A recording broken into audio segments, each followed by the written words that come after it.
भी जो आप सोच सकें, सारी की सारी चीजें शिक्षा के लिए हैं। शिक्षा हटाओ तो सब जीरो हो जाएगा। इसका मतलब ये है कि हम लोग शिक्षा अर्थात ज्ञान विज्ञान के बिना आगे कहीं नहीं जा सकते। सभ्यता में एक कदम भी हम नहीं रख सकते। शिक्षा ही हमें सिखाती है कि हम क्या करें क्या न करें। एवरी डूज एंड डोंट्स, हमें क्या करना है क्या नहीं करना है, सारे के सारे नियम नीति निर्णय हमारे शिक्षा पर आश्रित हैं। शिक्षा हट जाने से हम लोगों का सारा सिस्टम टूट जाता है। इसी तरह से थोड़ा जैसे व्यक्तिगत जीवन में शिक्षा हटाया, फिर परिवार में हटाया, अब थोड़ा और आगे बढ़े, हम अपने समाज से शिक्षा के प्रभाव को हटा लें कि हमारे समाज में, हमारे ग्राम के तल पे, हमारी कॉलोनीज में या हमारी अपनी सोसाइटी में जहाँ भी हम रहते हैं वहाँ पे शिक्षा से जो कुछ प्रभाव हुआ हो उसको जीरो कर सकें। तो उसको सोच लें कि हमारा वो जो बस्ती है उस बस्ती का क्या हासिल हो जाएगा। ना वहाँ पे सड़कें होंगी, ना नालियाँ होंगी, ना बिजली होगी, क्योंकि ये सब शिक्षा के लिए है। शिक्षा के बिना देखें, विद्युत तो जंगल में भी कड़कती है, गणित गिरती है बरसात में, लेकिन उसका हम प्लस माइनस कभी नहीं समझ पाए। ये कैसे इसको पकड़ सकते हैं, कैसे चला सकते हैं, कैसे इसका उपयोग कर सकते हैं, कुछ भी बिजली के बारे में भी, बिजली के होते हुए भी हम उसका कोई उपयोग नहीं कर पाते। शिक्षा ने, ज्ञान विज्ञान के शोध अनुसंधान ने हमको बहुत कुछ सिखाया। सीखते सीखते हम जूते चप्पल पहनना बनाना सीख गए। धीरे धीरे हम अपना इलाज, अभी आज़ादी के समय जब शिक्षा बहुत कम थी अपने देश में, उस समय हम सब की औसत आयु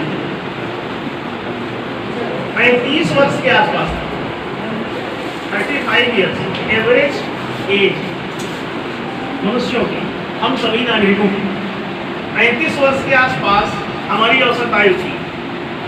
आज आप जानते हैं कि ये 65 से 70 के बीच में इस समय एवरेज जो एज है जो लोग जीते हैं वो 65 से 70 के बीच में। अब ये चमत्कार कैसे हुआ? विदिन 70 ईयर्स हम लोग लगभग दुगने हो गए जीवन के मामले में, कि हमारी जो जीवन की लंबाई थी वो दुगनी हो गई। औसत आयु हम लोग 65 से 70 के बीच में जी रहे, तो हम 35 से 70 के आसपास के आंकड़े में चले गए। ये कैसे हुआ? जैसे जैसे एजुकेशन बढ़ी। एजुकेशन ने आपको इंजीनियरिंग दिया, मेडिकल दिया, कंप्यूटर साइंस दिया, लैंग्वेज को ऊंचा उठाया, मैथमेटिक्स काफ़ी आगे गई, हम लोगों ने बहुत तरक्की की। जीके का आज भंडार है। आज से अगर 200 साल पहले चले जाएं तो विज्ञान जीरो है, विज्ञान शून्य है। वहाँ हम लोग पढ़ते हैं कि एक बच्चा घर में लेटा हुआ है जो कोई काम नहीं करता, उसका नाम है जेम्स वाट। वो चुपचाप लेटा हुआ है, उसकी दादी आके उसको डांटती है कि उठो और चाय बनाओ। तो वो दादी की डांट से उठ के चाय बनाने के लिए किचन में जाता है। वहाँ पर वो एक प्रयोग करता है। वो देख रहा है कि चाय बनाते हुए उसने देखा कि केतली का ढक्कन उठा के और गैस निकल गई। तो उसने सोचा अच्छा ऐसा कैसे होता है, एक कोयला उसके ऊपर रखा, तो ढक्कन के साथ कोयले को भी उठा के दोबारा गैस निकल गई। फिर उसने और कुछ उसके ऊपर वजन रखा। थोड़ी देर बाद उसने देखा कि उस वजन को भी उठा के और उसमें से वाष्प निकल गया। तो उसने कहा मतलब मैं इसमें कितना भी वजन रख दूंगा तो ये उठा देगा क्या? बस यहाँ से उसको ये बात सूझी। अब आप सोचें एक व्यक्ति अगर स्कूल ना गया हो, कल्पना करें कि वो स्कूल नहीं गया है तो उसकी बुद्धि चलती ही नहीं, और ये प्रयोग भी वो नहीं करता। तो पता नहीं कितने लोगों के सामने रोज चाय बनती रही, लेकिन किसी ने उसके ऊपर कोयला रख के नहीं आजमाया कि ये इसमें कितना ताकत है, वाष्प में, स्टीम के अंदर कितना पावर है, इसका अनुमान हम लोग नहीं लगाते। हमको कहीं ना कहीं जब हमारी बुद्धि काम कर रही हो तो बहुत सारी फील्ड में हम अनेक प्रकार के प्रयोग कर डालते हैं। सेब केवल न्यूटन के सिर पे नहीं गिरा, बहुतों के सिर पे सेब ही नहीं हजारों चीजें गिरी, पता नहीं कितनों के सिर फूट भी गए होंगे गिर गिर के, लेकिन किसी को नहीं सुझा क्या गुरुत्वाकर्षण का नियम कि कोई भी चीज ऊपर से नीचे को ही क्यों गिरती है। अगर हम इस पेन को छोड़ें तो ये कहाँ जाना चाहिए, नीचे, जैसे छोड़ेंगे तो नीचे गिरता है, तो गिरता तो सबके सामने है, लेकिन कोई ये नहीं सोचता कि ये गिरता क्यों है। गुरुत्वाकर्षण का नियम केवल न्यूटन को सोचता है, उनके सिर पे सेब गिरता है। हम लोग जो पढ़े लिखे होते हैं, शिक्षित होते हैं, थोड़े जितनी मात्रा में प्रबुद्ध हो जाता है, सारी प्रबुद्धता शिक्षा की गई है। आप सबने अभी ये ध्यान ना दिया होगा कि आप पढ़ाते क्यों हैं बच्चों। आपसे पूछा जाए कि आप भाषा क्यों पढ़ाते हैं तो शायद आपके पास आंसर ना हो। आप मैथ्स क्यों पढ़ाते हैं, शायद कोई आंसर नहीं। मैथ्स इसलिए पढ़ाते हैं क्योंकि मैथ्स पढ़ाना चाहिए, बट भाई क्यों पढ़ाना चाहिए, या आप लोग सोच के देखें कितना कठिन है इसमें सोचना कि हम भाषा क्यों पढ़ाते हैं, हम गणित क्यों पढ़ाते हैं, हम बच्चों को ये जीके क्यों पढ़ाते हैं, इतिहास, भूगोल, नागरिक शास्त्र, समाज शास्त्र हम क्यों पढ़ाते हैं, ये जीके,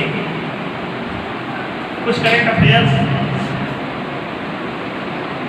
कुछ लोगों की जीवनी, ये हम क्यों पढ़ाना चाहते हैं, इसकी कोई जरूरत है क्या। हम लोग कई बार बिना जाने समझे ही कोई भी शिक्षा नीति अपनाते हैं। हमने गवर्नमेंट को एजुकेशन पॉलिसी दी, हमने कहा कि शिक्षा वास्तव में मानवीय अंतःकरण के विकास के उद्देश्य से प्रायोजित है। मानवीय अंतःकरण के 4 हिस्से हैं, मन, बुद्धि, चित्त और अहंकार। 4 चीजें होती हैं। अगर आपका ये चारों विकसित हुआ तो आप पशुता से ऊपर उठ जाते हैं। अगर ये चारों विकसित नहीं हुआ तो आप मनुष्य होते हुए भी पशुता से ऊपर नहीं जा सकते। और जैसे जंगल में एक जीव दूसरे जीव से डरता है, उसी स्टाइल में हम लोग समाज में डरने लगते हैं। और कहीं ना कहीं हम देखें तो अभी भी इतनी शिक्षा के बाद भी हमारा पर्यावरण वैसा ही है। विचार उठता है ऐसा क्यों। हम लोगों ने एजुकेशन सिस्टम में अब हम आप सब कहीं ना कहीं विद्यालय से संबंधित हैं, आप सभी शिक्षक समुदाय से संबंधित हैं, तो ये कभी ख्याल करना तो हम सब लोग अपने अपने विद्यालयों में इसे इम्प्लीमेंट कर सकते हैं। चारों विषय, अब जैसे हम लोग सद्धर्म विद्यालय जो चला रहे हैं उसमें इन चारों विषयों का समावेश कर रहे हैं। भाषा सभी के लिए प्रिस्क्राइब्ड है, सरकारी तौर पर भी अनिवार्य है बोर्ड के द्वारा। गणित भी वैसा ही है। जीके, बाकी जो सब्जेक्ट आप पढ़ाते हैं वो जीके से संबंधित है सारे के सारे। तो आप 3 वर्गों में अपने विषयों को बांट दें। सभी विद्यालयों के जो हम प्रमुख लोग हैं वो लोग अगर थोड़ा सा इसमें इनिशिएटिव लें और अपने विद्यालय में मानवीय अंतःकरण के विकास के सिद्धांत पर आधारित कार्यक्रम चलाएं। और फाइव ऑफ काइंड इन्फॉर्मेशन बड़ी जल्दी इसके टेस्ट होने वाले हैं। ये गवर्नमेंट ने लगभग इसको एक्सेप्ट कर लिया है। हमने 4Q सिस्टम दिया पिछले 30 साल से, इसको इम्प्लीमेंट कराने के लिए हम काम कर रहे हैं। आपके व्यक्तित्व में विकास के 4 आयाम होते हैं, PQ, IQ, EQ, then SQ। इसे हिंदी में कहेंगे शारीरिक, मानसिक, भावनात्मक और चेतनात्मक centres. Physical, mental, emotional and spiritual. 4 dimensions are there. और इन चारों डायमेंशंस का 4Qs के नाम से, और ये 4Qs आपको आश्चर्य होगा कि इंटरनेशनली ये एक्सेप्ट हो गया। आज ये इंटरनेशनली एक्सेप्ट, हम 30 साल से इसको इम्प्लीमेंट कराने के लिए लगातार इस पर काम कर रहे हैं। गवर्नमेंट को भी पिछले 10 साल से हमने काफ़ी दबाव इस पर बनाया हुआ है। अब भारत में ही नहीं, इंटरनेशनली भी और एजुकेशन का भी जैसे फोरक्यूज लगभग हो गया है। अब बड़ी क्लासेस में ये मुद्दे उठ गए हैं। आपका EQ टेस्ट भी अब एक्सेप्ट हो गया IQ से ऊपर। वो जितने सरकारी पदों पर पुलिस वगैरह विभाग में जो कर्मचारी नियुक्त होते हैं, उनके सब के लिए उनको संवेदनशील सेवाएं जनता को सुलभ कराने के लिए उनके लिए EQ टेस्ट रखा गया है। राजस्थान गवर्नमेंट ने लगभग इसे इम्प्लीमेंट कर दिया है। धीरे धीरे पूरे देश में फैल रहा है। हम लोगों का कैंपेन, हमने 111 न्याय प्रस्ताव सरकार के समक्ष रखे थे, इनमें से लगभग 20-25 प्रस्तावों पे सरकार काम कर रही है। ये पूरी बुक है इसमें, जिसमें 111 जस्टिस प्रपोजल्स आर देयर, और इनको सबको इनकी सबकी इसमें एक एक पेज के रूप में है इस पूरी बुक में, लेकिन इन सभी पर एक एक स्वतंत्र बुक है और वो सब बहुत काम का है। आप लोग जितना इसके बारे में जानेंगे आश्चर्यचकित भी होंगे, और ये किसी अद्भुत दुनिया से कम नहीं है जिसके अंदर दिया गया सारा मसौदा। गवर्नमेंट भी इसे धीरे धीरे एक्सेप्ट कर रही है। इसमें एक सरकार के द्वारा शिक्षा, रोजगार, सुविधा संरक्षण, ये 4 जनाधिकार का भी इसमें एक प्रस्ताव है, जो सभी नागरिकों को शिक्षा सुलभ कराना उसकी अपनी जिम्मेदारी होगी। फिर उसके बाद रोजगार एक सुलभ कराना प्रति परिवार उसकी जिम्मेदारी होगी। फिर उसकी प्रति बस्ती आधार पर सड़क, पानी, बिजली आदि एकोमोडेशन सर्विसेज प्रोवाइड करना ये गवर्नमेंट की जिम्मेदारी है। फिर उसके बाद प्रोटेक्शन सर्विस, संरक्षण सेवा, ये सुलभ कराना भी सरकार की जिम्मेदारी है। गवर्नमेंट इन सभी चीज़ों पर काफ़ी संजीदा है, और अभी तो दिल्ली सरकार ने हमारा ये प्रस्ताव स्वीकार कर लिया है कि 25% शिक्षा बजट उन्होंने पारित किया, और पहली बार उन्होंने एजुकेशन सिस्टम को बहुत अच्छे से विद्यालय बना के दिए। दिल्ली में अब 5 स्टार जैसे विद्यालय बन रहे हैं। और क्यों बन रहे हैं? पैसा इतना ज़्यादा है, कहाँ ले जाओ? 25% टोटल बजट का 25%। पूरे इतिहास में 2-3% ही बजट बनता था भारत में। पहली बार इसको अपनी संस्था ने, न्याय धर्म सभा ने ये प्रेशर बना के और गवर्नमेंट से 25% तक बजट पहुँचवाया। दिल्ली में घोषित हो चुका है। और जब यहाँ उत्तर प्रदेश में सरकार ने, जब आदित्यनाथ योगी जब बैठे मुख्यमंत्री के पद पर, तो उनको तुरंत हमने इसके सारे प्रस्ताव दिए। कल इन्होंने भी घोषणा किया है कि KG से PG तक की सेवाएं अब सरकार के द्वारा निःशुल्क रूप से प्रोवाइड होंगी। सरकार की तरफ से रहना चाहिए। प्राइवेट भी जो विद्यालय चल रहे हैं वो भी चलते रहते हैं, इसमें कोई हानि नहीं। जिनको अच्छा लगता है वहाँ जाए, और जिनको अच्छा लगता है वहाँ जाए। रास्ते सब खुले होने चाहिए। जैसे कि सरकार अगर मान लीजिए राशन की दुकान चलाती है तो राशन की दुकान चलाए, लेकिन कमर्शियल क्षेत्र में इसे वहाँ भी किराने की दुकान खुली रहती है, जिसको जहाँ से लेना है वहाँ से वो प्राप्त करें। गवर्नमेंट जो ये काम करती है कि गवर्नमेंट एक बार टैक्स ले लेती है, और फिर जब आप स्कूल में जाते हैं तो फिर से फीस मांगती है। ये तो वाणिज्यिक विद्यालय हो जाएगा सरकारी। आप कमर्शियल विद्यालय चलाइए और उसमें फीस लीजिए, क्योंकि आपने टैक्स नहीं लिया। That is the proper thing. अभी क्या कर रहे थे कि कहते हैं कि प्राइवेट स्कूलों की फीस जो है वो सरकार के हिसाब से चलेगी, तो सरकारी विद्यालय में चलाओ ना उसको। अभी इस पे आंदोलन भी हुआ। प्राइवेट को प्राइवेट के ढंग से चलाने दो, और सरकारी वाले को सरकारी खर्चे से चलाओ। ये चीजें अब गवर्नमेंट चेत रही है। एक डिजिटल करेंसी सिस्टम हमने दिया, जो पूरे देश में भ्रष्टाचार के लिए आंदोलन चल रहा था। आपने सुना होगा, उसमें अन्ना हजारे 2012 में बहुत लंबा चौड़ा कार्यक्रम था वो। उसके बाद एक आम आदमी पार्टी की सरकार तक बन गई, लेकिन भ्रष्टाचार जहाँ का है। मोदी जी जब प्रधानमंत्री बने, उसके पहले मनमोहन सिंह जी थे कांग्रेस के प्राइम मिनिस्टर, तो उनको भी हमने दिया था। अन्ना हजारे को भी दिया था, उन्होंने भी एक्सेप्ट किया था कि हाँ ये बिल्कुल परफेक्ट है। और ये वो बुकलेट है, इसका नाम है आंतरिक मुद्रा प्रणाली, डिजिटल करेंसी सिस्टम। ये डिजिटल करेंसी सिस्टम ऐसा है कि इसमें हर लगे में फिटकरी और रंग चोखा, 1 पैसे का इसमें कोई खर्च नहीं, और भ्रष्टाचार 0। इसको इम्प्लीमेंट जिस दिन ही 100% हो जाएगा, भ्रष्टाचार नाम की कोई चीज़ पूरे कंट्री में नहीं होगी। और न केवल भ्रष्टाचार, किसी भी प्रकार की चोरी, डकैती, आप अपनी कार कहीं खड़ी कर दीजिए, कोई नहीं चुराएगा। घर में ताला लगाने की आपको जरूरत नहीं रह जाएगी।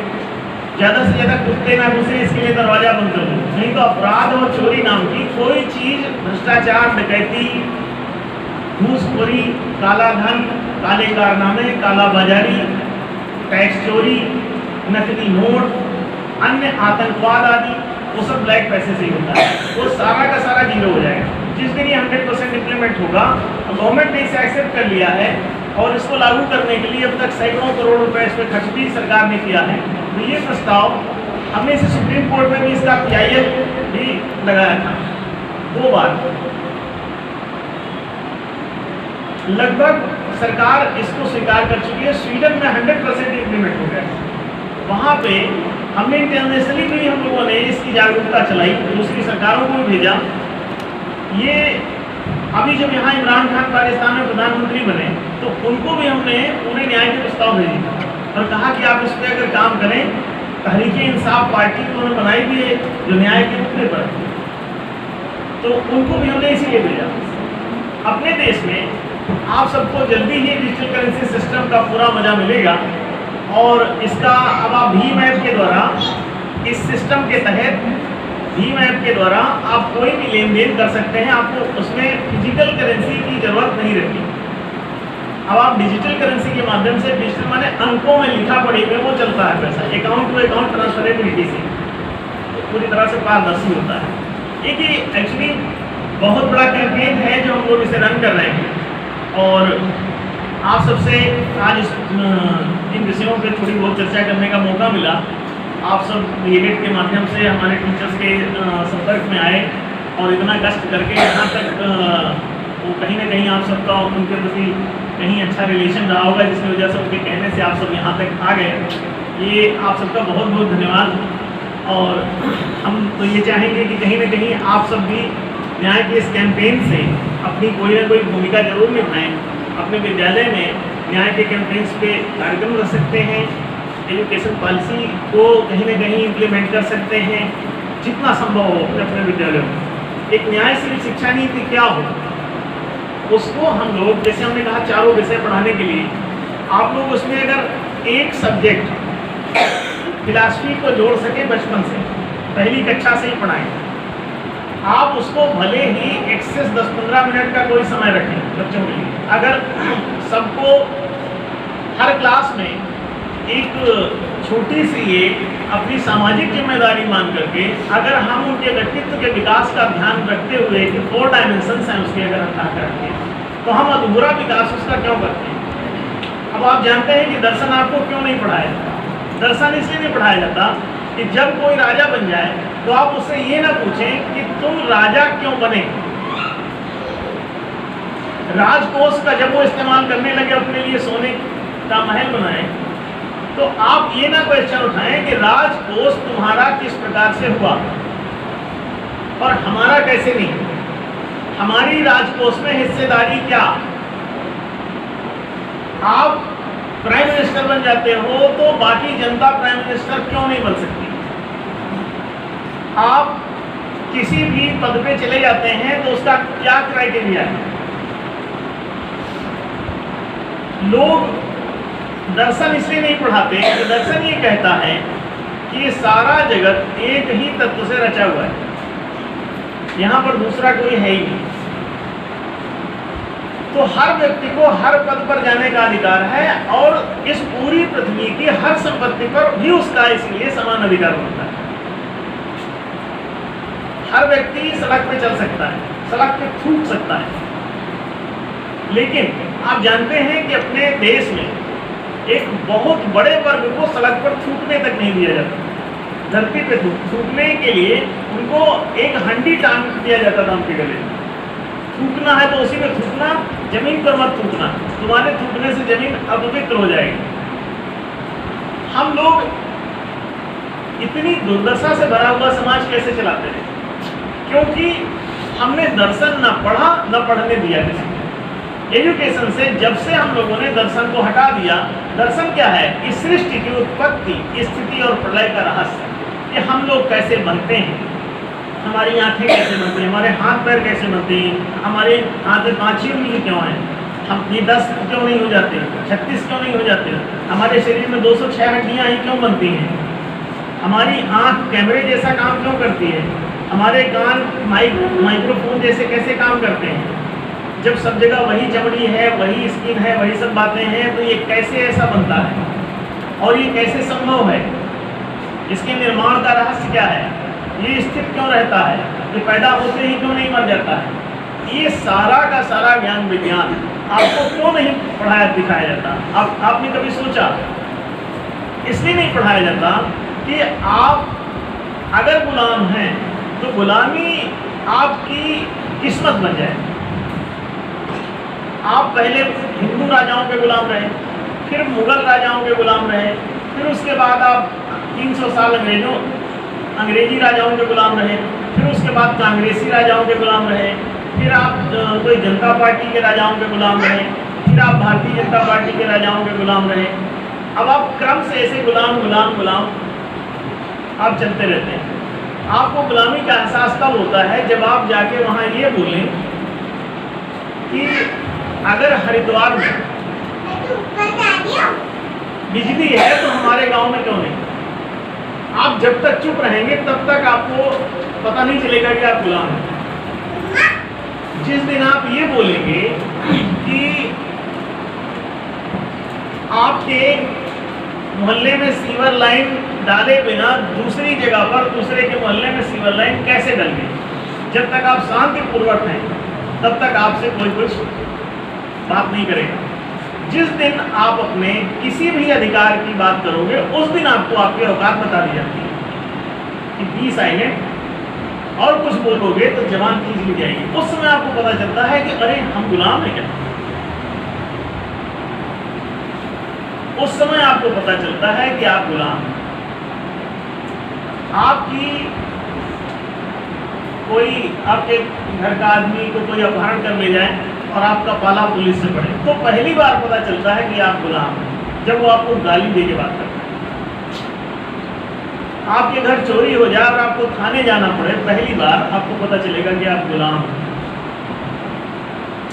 आपको कोई सरकारी डिपार्टमेंट में रजिस्ट्रेशन की जरूरत पड़ जाए, आप वहाँ पहुँचे तो आपको पता चलता है आप गुलाम हैं। जब तक मालिकों से वास्ता नहीं पड़ता तब तक आप सिर झुका लिखते रहो सुन अफसरों की गालियां, तो दे सकेंगी रात को 2 रोटियां घरवालियां। ये सब गुलामी के टाइम पे गीत लिखे गए। आज भी आप गुलाम हैं। कैसे? आप जहां कहीं भी काम करते हैं, आप देखिए रिलायंस में एक तिमाही का 6000 करोड़ का प्रॉफिट दिखाया गया। 6000 करोड़ कितना होता है? कुछ ज़्यादा ही है, 3 महीने का। अब आप सोचिए जो लोग उसमें काम करते हैं उनके द्वारा अर्निंग के कारण ये प्रॉफिट होता है। कोई कहे कि नहीं पूंजी के कारण होता है तो पूंजी ऐसे लगा दो कहीं, और अगर 100 रुपये आपके अगले दिन 200 हो जाए तो हमको बताओ।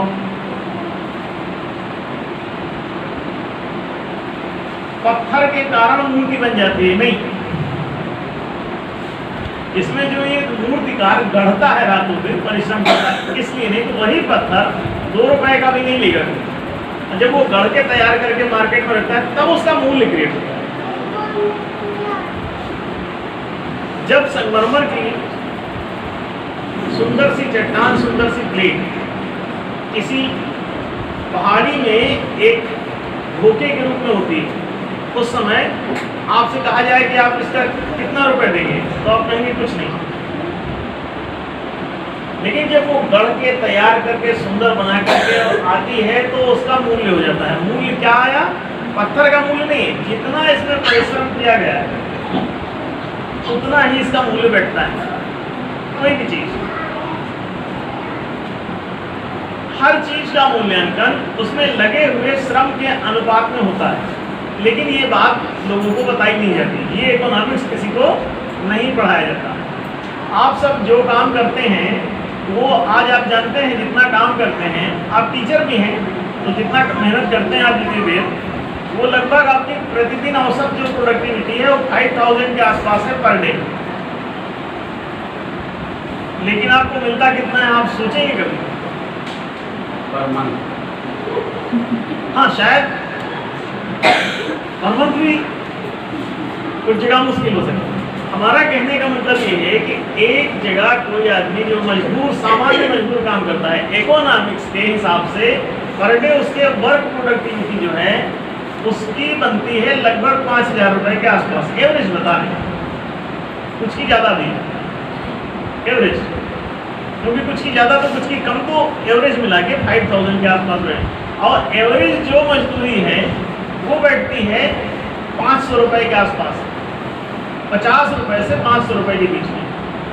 50 रुपये कहाँ? बहुत अति ग्रामीण क्षेत्र। आज भी शहरों में भी यहाँ 200-250-300 रुपये में मजदूर मिल जाएगा। इसका मतलब ये है कि 5000 रुपये अगर उसकी प्रोडक्टिविटी है तो इतना मूल्य उसे कम क्यों मिलता है? हम लोगों ने कभी विचार नहीं किया, और विचार करने का आप लोगों के पास समय भी नहीं रहेगा। क्यों? आप लोगों के पास कितना काम है? सबसे पहले तो सुबह उठो, ब्रश करो, नहीं मुंह धोना कितना बड़ा काम है। सुबह मुंह धोना पड़ता है, ब्रश करना पड़ता है, और कितनी झंझटें हैं। फिर कई बार नहाना भी पड़ जाता है, कितने काम हैं। फिर उसके बाद कोई कहता है कि सुबह बच्चों को तैयार करो, ये करो वो करो, चाय बनाओ, इतने काम हैं कि आदमी कहाँ से सोचेगा कि उसको 50 रुपये क्यों दिया जाता है 5000 की जगह? काम अधिक है, और उस काम के बोझ से हम इतने दबे होते हैं कि सोच भी नहीं पाते कि अगर हम 5000 रुपये की प्रोडक्टिविटी वाले हैं तो हम 500 रुपये पे क्यों टिके हुए हैं? पर डे अगर 5000 रुपये हमारी प्रोडक्टिविटी है वर्क की, तो हम इतने कम में गुजारा कैसे करते हैं? ये सब विचार का विषय है। हमारे उसी अनुपात में सारे कामों का प्रोडक्शन कम हो जाता है।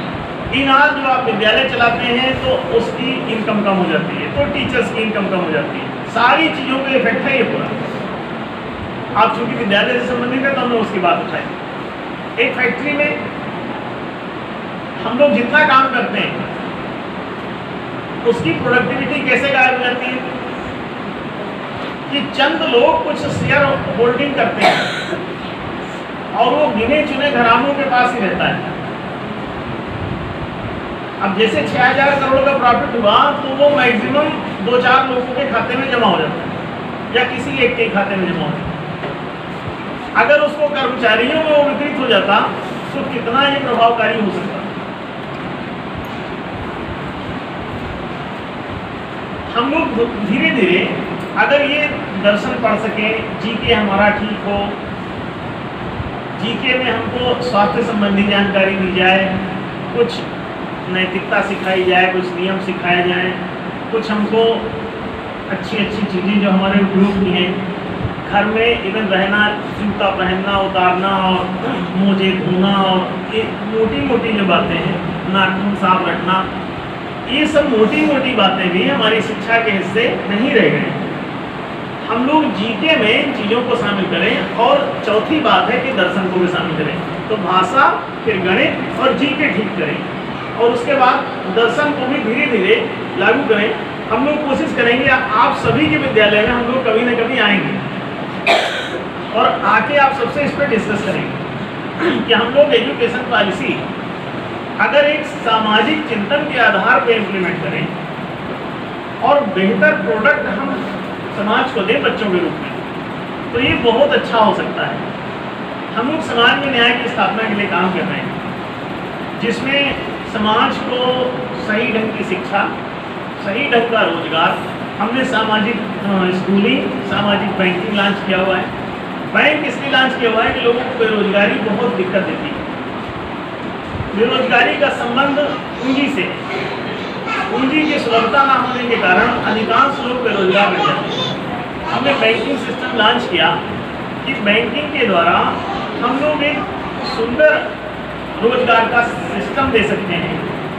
जैसे हमारा बैंक लोगों को 1 लाख रुपए तक की सुविधा देता है और बिना ब्याज का ऋण उन्हें सुलभ कराता है, ताकि कोई लोग कोई भी जो बाहर से लेते हैं तो 3 से 10% तक ब्याज चुका रहे हैं मंथली। अपना बैंकिंग सिस्टम उनको इस समस्या से बचाता है। 1 लाख रुपए अगर उनका ऋण है तो उनको 1 ही लाख चुकाना होता है। बाहर जब वो ऋण लेते हैं कहीं तो उनको 1 लाख रुपए के ऋण पर 2 लाख 2.5 लाख रुपए तक चुकाना पड़ता है। तो वो एक हैवी उनका सैलरी डिडक्शन हो जाता है, या जो भी इनकम करते हैं वहाँ से उनका पैसा वो उतना जाता है, तो वो तकलीफें उठाते हैं। घर में कोई सामान खरीदा, फ्रिज अगर 10,000 का है और अगर लोन करा दिया उस पर तो वो बैठता है 15-20 हज़ार रुपये। तो इसका मतलब यह है कि 2 फ्रिज की कीमत चुका के वो 1 फ्रिज लेते हैं। अगर मान लीजिए इसी तरह कोई गाड़ी खरीदता है और अगर वो 40,000 50,000 की गाड़ी खरीदता है और उसके बाद वो चुकाता है उस पर 70,000 80,000 90,000, तो इसका मतलब ये है कि वो लगभग 2 गाड़ी खरीद रहा है। तो 2 गाड़ी का पैसा में 1 गाड़ी खरीद रहा है। तो ये आप समझ सकते हैं कि इन सब समस्याओं को हम सामाजिक तल पे हल कर सकते हैं यदि न्याय सामाजिक व्यवस्था अपनाएं। हम लोगों का यही कैंपेन है। आज चूँकि ज़्यादा समय नहीं है इसलिए हम लोग इस पर ज़्यादा डिस्कस नहीं कर सकते, और आप लोग चूँकि हमारे मेहमान हैं आज ये, तो संदेश जी ने आपको सभी को यहाँ डिनर पे चूँकि आमंत्रित किया है, तो आप सबके लिए शायद डिनर की व्यवस्था हो गई है, तो सबको ले जाके खाना लाया जाए। और फिर कभी अवसर मिलेगा तो आप सबसे मुलाकात होगी। और हमारी टीम आप सबके विद्यालय में चूँकि हम सभी काफ़ी परिचित हो गए हैं, तो ये लोग निश्चित रूप से आपके संपर्क में रहेंगे।